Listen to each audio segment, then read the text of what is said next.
नमस्कार प्यारे बच्चों, कैसे हैं आप सभी।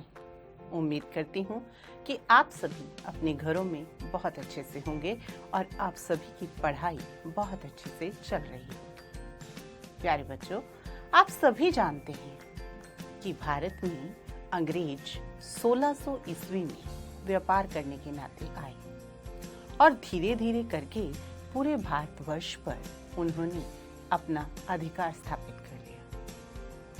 औपनिवेशिक काल के दौरान भारत की क्या स्थिति थी, ये भी आप जानते हैं।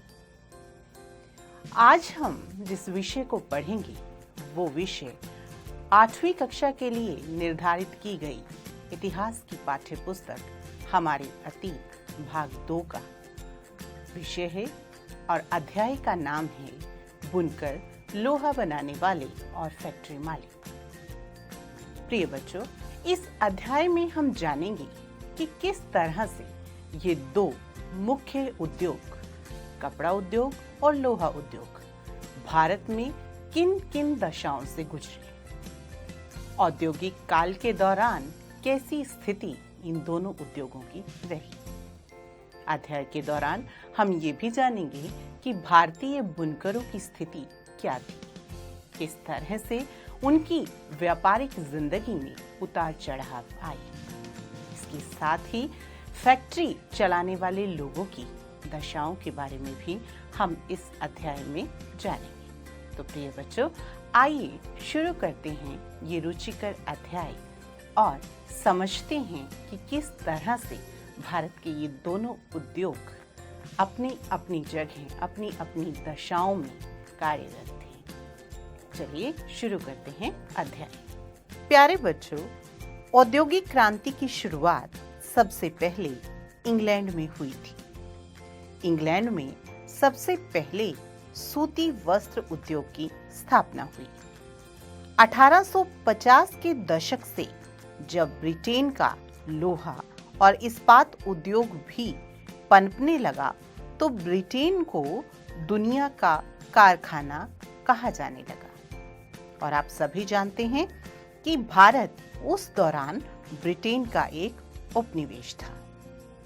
ब्रिटेन के औद्योगिकरण और भारत पर ब्रिटिश विजय और उपनिवेशीकरण के मध्य गहरा संबंध था।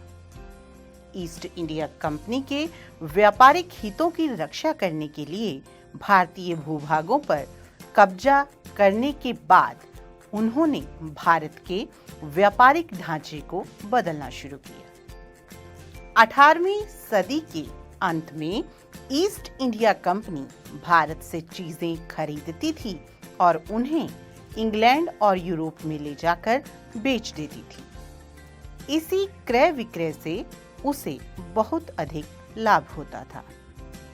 जैसे जैसे ब्रिटेन का औद्योगिक उत्पादन बढ़ने लगा, वहां के उद्योगपति भारत को अपने औद्योगिक उत्पादों के लिए विशाल बाजार के रूप में देखने लगे। इस प्रकार ब्रिटेन से तैयार माल भारत के बाजारों में आने लगा।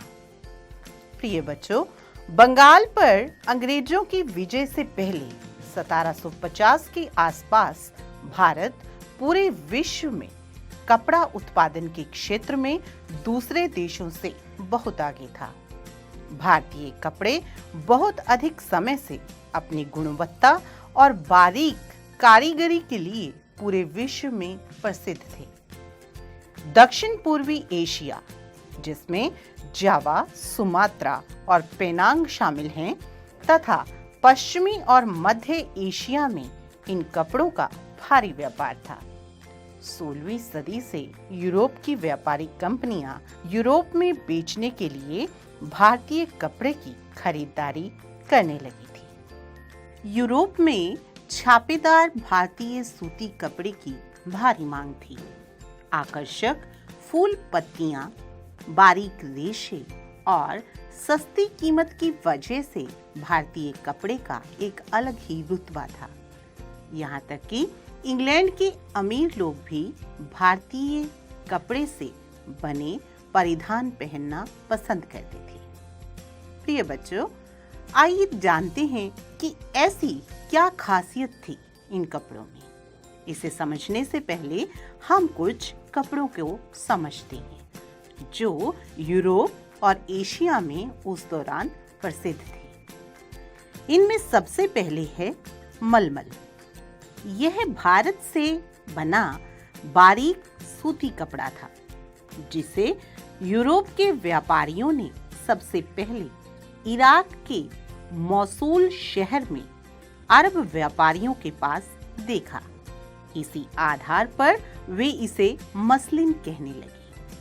प्रिय बच्चों, यहाँ मैं आपको एक और रुचिकर बात बताना चाहूंगी। वो ये है कि जो भारतीय कपड़े थे, इनके जो नाम हैं उनका भी अपना एक अलग इतिहास था।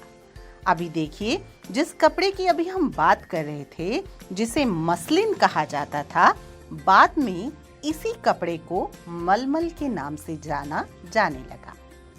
दूसरा है कैलिको। अंग्रेज कालीकट से मसालों के साथ साथ कपड़े भी लेते थे, अतः कालीकट से निकले कपड़ों को वे कैलिको कहने लगे। बाद में हर तरह के सूती कपड़े को भी कैलिको कहा जाने लगा। प्रिय बच्चों, अगला जो सबसे प्रमुख कपड़ा है वह है शिंटच। यह शब्द हिंदी के छींट शब्द से निकला है। यह रंगीन फूल पत्तियों वाला छोटे छापे का कपड़ा होता था। अगला है बंडाना। बंडाना शब्द का प्रयोग गले या सिर पर पहनने वाले चटक रंग के छापेदार गुलूबंद के लिए किया जाता था। यह शब्द हिंदी के बांधना शब्द से निकला है। इस श्रेणी में चटक रंगों वाले ऐसी बहुत सारी किस्म के कपड़े आते थे जिन्हें बांधने और रंगसाजी की विधियों से ही बनाया जाता था। इस तरह का कपड़ा खासकर राजस्थान के बाजार में उपलब्ध था। दूसरी तरह के कपड़ों का जिक्र भी उनके नाम, उनके जन्म स्थान के अनुसार लिखा जाता था, जैसे कासिम बाजार, पटना, कलकत्ता। कलकत्ता ये वही शहर है जिसे वर्तमान में हम कोलकाता के नाम से जानते हैं। उड़ीसा, जिसे वर्तमान में ओडिशा के नाम से जानते हैं, और चारपुर आदि। इन शब्दों के प्रयोग से पता चलता है कि विश्व के विभिन्न भागों में भारतीय कपड़े कितने प्रसिद्ध हो चुके थे। प्राचीन भारत में कपड़े के उत्पादन के अगर प्रमुख केंद्रों की बात की जाए तो कासिम बाजार, पटना, कलकत्ता, उड़ीसा, चारपुर, ढाका और लखनऊ प्रमुख शहर थे जहां इन कपड़ों का उत्पादन होता था। प्रिय बच्चों, आइए इसी कपड़ा व्यापार को थोड़ा और अधिक समझते हैं। प्रिय बच्चों, जैसा कि मैंने आपको बताया कि 1700 ईस्वी के आसपास यूरोप और एशिया के बाजारों में भारतीय कपड़े की मांग बहुत अधिक थी। 18वीं सदी की शुरुआत में अंग्रेज कपड़ा उत्पादक भारतीय कपड़े की लोकप्रियता से परेशान हो चुके थे। उस समय इंग्लैंड में नए नए कपड़ा कारखाने खुल रहे थे। भारतीय कपड़ों के सामने अंग्रेज कपड़ा उत्पादक अपने देश में भारतीय कपड़ों के प्रवेश पर पूरी पाबंदी चाहते थे, जिससे इंग्लैंड में सिर्फ उन्हीं का कपड़ा बिक सके। इस क्रम में इंग्लैंड की सरकार ने सबसे पहले कैलिको छपाई उद्योग को ही सरकारी संरक्षण में विकसित किया।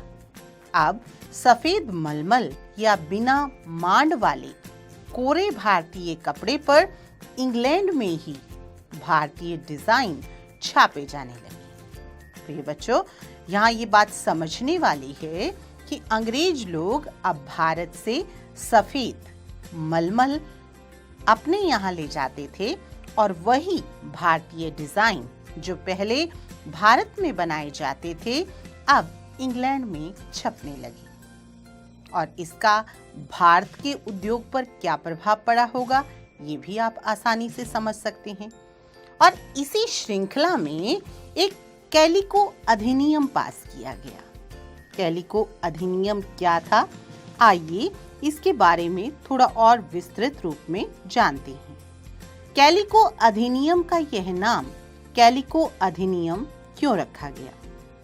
1720 ईस्वी में ब्रिटिश सरकार ने इंग्लैंड में छापेदार सूती कपड़े छींट के प्रयोग पर पाबंदी लगाने के लिए एक अधिनियम पारित किया, जिसे कैलिको नाम दिया गया।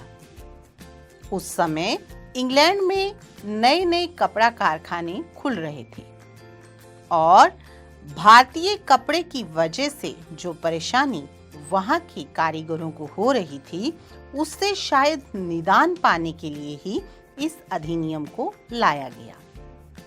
आइए अब मैं आपको एक मशीन के बारे में बताती हूँ। इस मशीन का नाम है स्पिनिंग जेनी। एक ऐसी मशीन जिससे एक कामगार एक साथ कई तकलियों पर काम कर सकता था। जब पहिया घूमता था तो सारी तकलियां घूमने लगती थी। 1764 में जॉन के ने स्पिनिंग जेनी का आविष्कार किया, जिससे परंपरागत तकलियों की उत्पादकता काफी बढ़ गई। 1786 में रिचर्ड्स और क्राइट ने वाष्प इंजन का आविष्कार किया, जिसने सूती कपड़े की बुनाई को क्रांतिकारी रूप से बदल दिया। अब बहुत सारा कपड़ा बेहद कम कीमत पर तैयार किया जाने लगा। इसके बावजूद दुनिया के बाजारों पर भारतीय कपड़े का दबदबा 18वीं सदी के आखिर तक बना रहा। डच, फ्रेंच, ब्रिटिश और अन्य यूरोपीय कंपनियां इस व्यापार से बेहिसाब मुनाफा कमाती थी। ये कंपनियां भारत आकर चांदी के बदले सूती और रेशमी कपड़े खरीदा करती थी।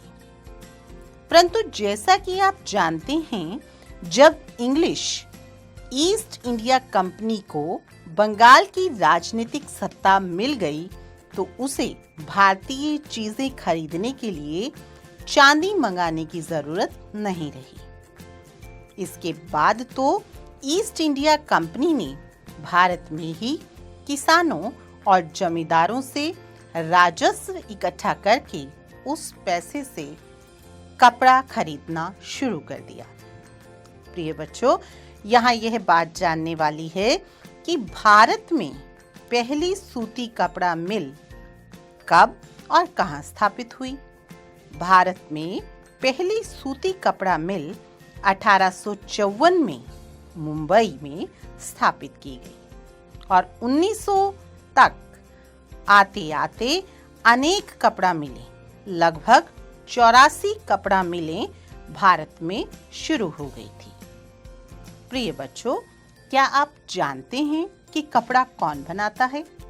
कपड़ा बुनकर बनाता है। बुनकर आमतौर पर बुनाई का काम करने वाले समुदायों के कारीगर होते हैं। वे पीढ़ी दर पीढ़ी इस कला को आगे बढ़ाते हैं। बंगाल के तांती, उत्तर भारत के जुलाहे या मोमीन, दक्षिण भारत के साले तथा देबांग समुदाय बुनकरी के लिए मशहूर थे। प्रिय बच्चों, ब्रिटेन में सूती कपड़ा उद्योग के विकास का भारतीय कपड़ा बुनकरों पर क्या प्रभाव पड़ा, यह बात बहुत अधिक महत्व रखती है। ब्रिटेन में हुई सूती कपड़ा उद्योग की विकास की गति ने 19वीं शताब्दी के शुरुआत में भारतीय कपड़े को अफ्रीका, अमेरिका और यूरोप के परंपरागत बाजारों से बाहर कर दिया।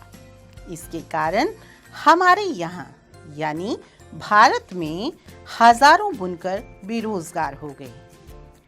उनकी जिंदगी पर सबसे अधिक प्रभाव पड़ा और ये प्रभाव सबसे अधिक उन इलाकों पर पड़ा जहां बुनकरों की अच्छी खासी तादाद थी, खासकर बंगाल क्षेत्र पर। ब्रिटिश और यूरोपीय कंपनियों ने भारतीय माल खरीदना बंद कर दिया। उनके एजेंटों ने तयशुदा आपूर्ति के लिए बुनकरों को पेशगी देना भी बंद कर दिया।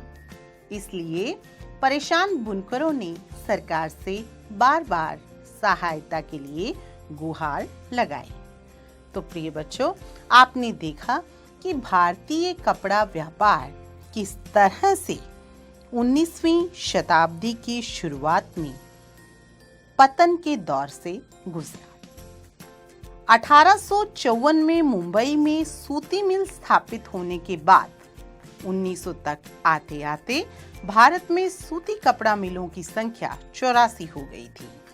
अहमदाबाद में सूती कपड़े का पहला कारखाना 1861 में स्थापित किया गया। इसके बाद शोलापुर, नागपुर, दिल्ली और अमृतसर जैसे अनेक शहरों में सूती कपड़े के कारखानों की स्थापना की गई। प्यारे बच्चों, 18वीं शताब्दी में बुनाई के मुख्य केंद्र कहाँ-कहाँ थे? आइए इसे मानचित्र के माध्यम से समझते हैं। अगर आप सामने दिए गए मानचित्र को देखें तो पाएंगे कि 19वीं सदी के प्रारंभ में कपड़ा उत्पादन 4 भागों में केंद्रित था। बंगाल सबसे महत्वपूर्ण केंद्रों में से एक था। डेल्टा की असंख्य नदियों से सटे बंगाल के उत्पादन केंद्र अपना माल दूर दूर तक आसानी से भेज सकते थे। पूर्वी बंगाल, जिसे वर्तमान में बांग्लादेश कहा जाता है, वहां स्थित ढाका कपड़े की बुनाई का एक मुख्य केंद्र था। दक्षिण भारत की अगर बात करें तो मद्रास से उत्तरी आंध्र प्रदेश तक फैले कोरामंडल तट के साथ साथ सूती कपड़ा बुनाई केंद्रों का एक समूह दिखाई पड़ता है, जिसमें प्रमुख रूप से मुसलीपट्टनम, पुलिकट, मद्रास, पौंडीचेरी और नागापट्टनम प्रमुख हैं। पश्चिमी तट की अगर बात करें, देखिए भारत के पश्चिम में स्थित मुंबई, सूरत, अहमदाबाद जो थे, ये सभी कपड़ा उत्पादन के प्रमुख केंद्र थे। इस मानचित्र को देखने के बाद आपके मन में एक प्रश्न अवश्य उठा होगा, वो ये कि आखिरकार भारतीय सूती कपड़ा उद्योग तटीय क्षेत्रों में, मुख्यतः मुंबई में ही क्यों पनपा? आइए इसे समझते हैं। मुंबई में सूती कपड़ा उद्योग के लिए सहायक कारण आपके स्क्रीन पर दिए गए हैं। सबसे पहले, मुंबई पश्चिमी भारत की काली मिट्टी वाली उस विशाल पट्टी के काफी नजदीक था जहां कपास की खेती होती थी। भारत से इंग्लैंड और चीन को होने वाले व्यापार के लिए मुंबई एक महत्वपूर्ण बंदरगाह बन चुका था। मुंबई की जलवायु सम और आर्द्र होने के कारण यहाँ पर सूती धागा टूटता नहीं था। बंबई के आसपास के क्षेत्रों में सूती वस्त्र उद्योग में काम करने वाले कुशल कारीगरों की संख्या बहुत अधिक थी। बंबई सड़क और रेल मार्ग के द्वारा हमारे देश के अन्य शहरों से जुड़ा हुआ था। शायद यही वजह थी कि मुंबई देश के सूती वस्त्र उद्योग का एक बड़ा केंद्र बन गया। तो प्रिय बच्चों, देखा आपने किस तरह से भारतीय कपड़ा उद्योग एक बार बहुत अधिक पनपा, फिर पतन की ओर चला गया और फिर इसने दोबारा विश्व में अपनी जड़ें स्थापित करना शुरू की। प्रिय बच्चों, भारतीय कपड़ा व्यापार के साथ साथ भारत का लौह उद्योग भी उतना ही महत्वपूर्ण है। भारतीय लोहे की अगर बात की जाए तो इस संदर्भ में टीपू सुल्तान की तलवार का वर्णन करना मायने रखता है। ये वही टीपू सुल्तान हैं जिन्होंने 1799 तक मैसूर राज्य पर शासन किया और इनकी जो तलवार थी वो वुटज स्टील से बनी हुई थी और कहते हैं कि इस तलवार की धार इतनी सख्त और पैनी थी कि वह दुश्मन के लोह कवच को भी आसानी से चीर सकती थी। इस तलवार में यह गुण कार्बन की अधिक मात्रा वाली वुटज नामक स्टील से पैदा हुआ था जो पूरे दक्षिण भारत में बनाया जाता था। भारतीय वुटज स्टील ने यूरोपीय व्यापारियों को और यूरोपीय वैज्ञानिकों को काफी आकर्षित किया।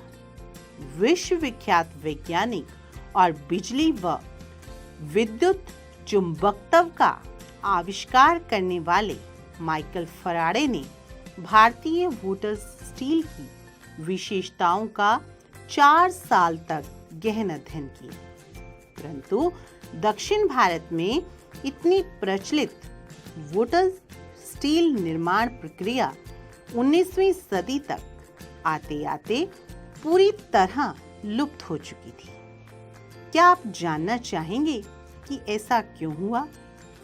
भारत पर अंग्रेजों की जीत के साथ ही यहाँ का तलवार और हथियार उद्योग समाप्त हो गया और भारतीय कारीगरों द्वारा बनाए गए लोहे और इस्पात का स्थान इंग्लैंड से आए लोहे और इस्पात ने ले लिया।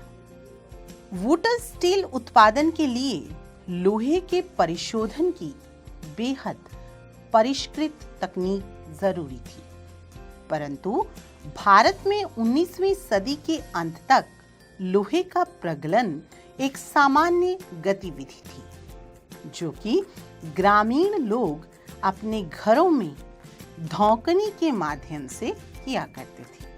प्रिय बच्चों, धौंकनी जानते हैं आप?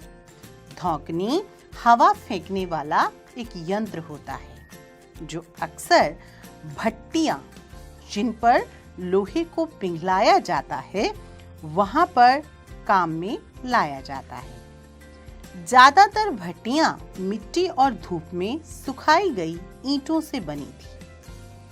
प्रगलन का काम पुरुष करते थे जबकि महिलाएं धौंकनी चलाती थी। वे कोयले को लगातार दहकाने के लिए हवा फेंकती थी। प्रिय बच्चों, 19वीं सदी के अंत तक आते आते लोहे के प्रगलन का हुनर भारत में लगभग खत्म हो गया। आखिर भारतीय लौह प्रगलन उद्योग पतन की तरफ क्यों गया? इसके मुख्य कारण थे। पहला कारण वन कानून। वन कानूनों की वजह से भारतीय लोगों को ईंधन के लिए लकड़ी मिलना बंद हो गई। फलस्वरूप लोहा पिघलाने वाली भट्टियां ठंडी पड़ गई। दूसरा कारण करों में वृद्धि। कुछ क्षेत्रों में सरकार ने जंगलों में आने जाने की आज्ञा दे दी थी, लेकिन प्रगालकों को अपनी प्रत्येक भट्टी के लिए वन विभाग को भारी कर चुकाना पड़ता था। तीसरा कारण इंग्लैंड से लोहे का प्रचुर मात्रा में आयात शुरू हो गया और इस आयातित लोहे के प्रयोग की वजह से भारतीय लोहे की मांग कम होने लगी। उसके बाद आखिरी वजह थी उद्योगों की स्थापना। 20वीं सदी के आरंभिक वर्षों में भारत में भी नए लौह इस्पात उद्योगों की स्थापना हुई, जिनसे मशीनों की सहायता से लोहे का प्रगलन शुरू हो गया और इसमें सबसे बड़ी भूमिका निभाई टिस्को ने। आइए जानते हैं टिस्को के बारे में। टिस्को कारखाने की स्थापना 1912 में जमशेदपुर में हुई। टिस्को कारखाने की स्थापना सही समय पर हुई थी। जब टिस्को की स्थापना हुई तो हालात बदलने लगे थे। 1914 में पहला विश्व युद्ध आरंभ हुआ। इंग्लैंड में बनने वाले इस्पात को यूरोप में युद्ध संबंधी जरूरतों को पूरा करने के लिए पूरा जोर लगाना पड़ा। इस प्रकार भारत आने वाले ब्रिटिश स्टील की मात्रा में भारी गिरावट आई और रेल की पटरियों के लिए भारतीय रेलवे टिस्को पर निर्भर हो गया। जब युद्ध लंबा खिंच गया तो टिस्को को युद्ध के लिए गोलों के खोल और रेलगाड़ियों के पहिए बनाने का काम भी सौंप दिया गया। 1919 तक स्थिति यह हो गई थी कि टिस्को में बनने वाले 90% इस्पात को औपनिवेशिक सरकार ही खरीद लेती थी। जैसे जैसे समय बीता, टिस्को पूरे ब्रिटिश साम्राज्य में इस्पात का एक सबसे बड़ा कारखाना बन चुका था। प्रिय बच्चों, टिस्को का पूरा नाम Tata iron and steel company था। तो देखा आपने कि किस तरह से भारत में कपड़ा उद्योग और लौह उद्योग अनेक परिस्थितियों से गुजरा। आइए अब कुछ प्रश्न उत्तर करते हैं। पहला प्रश्न, वाष्प इंजन का आविष्कार कब हुआ? आपके विकल्प हैं 1736 ईस्वी में, 1768 में, 1786 में या 1796 में। सही विकल्प है 1786 में। अगला प्रश्न, अंग्रेजों ने सबसे पहले किस भारतीय प्रांत पर कब्जा किया? आपके विकल्प हैं बंगाल पर, पंजाब पर, मुंबई पर या मैसूर पर। सही विकल्प है बंगाल पर। अगला प्रश्न, स्पिनिंग जेनी का आविष्कार किसने किया? विकल्प हैं जेम्स वॉट, जॉन के, बुकानन या आर्कराइट ने। सही विकल्प है जॉन के ने। अगला प्रश्न, टिस्को कारखाना किस नदी के तट पर स्थित है?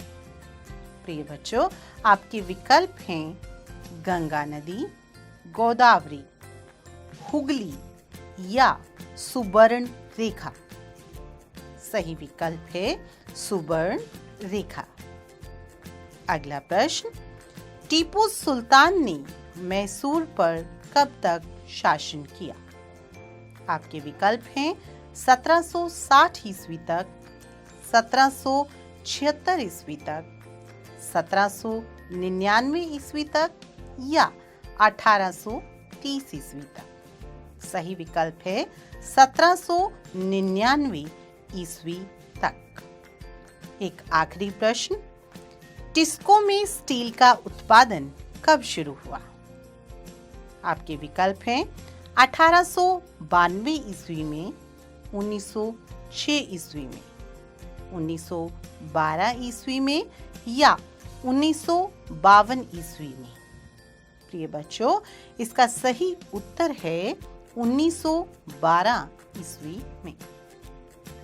तो प्रिय बच्चों, देखा आपने किस तरह से यूरोप और एशिया के बाजारों में भारतीय कपड़े की मांग थी और किस तरह से भारतीय कपड़े ने कई वर्षों तक लोगों के दिलों पर राज किया और अपनी इन्हीं खासियतों के लिए आज भी विदेशों में ये सभी कपड़े, चाहे मलमल हो, चाहे शिंटज हो, चाहे छींट हो, चाहे कैलिको, अपनी एक अलग पहचान रखते हैं। भारतीय मलमल आज भी विदेशों में अच्छी खासी मांग रखता है। उम्मीद करती हूँ कि आपको अध्याय अच्छे से समझ आया होगा। धन्यवाद।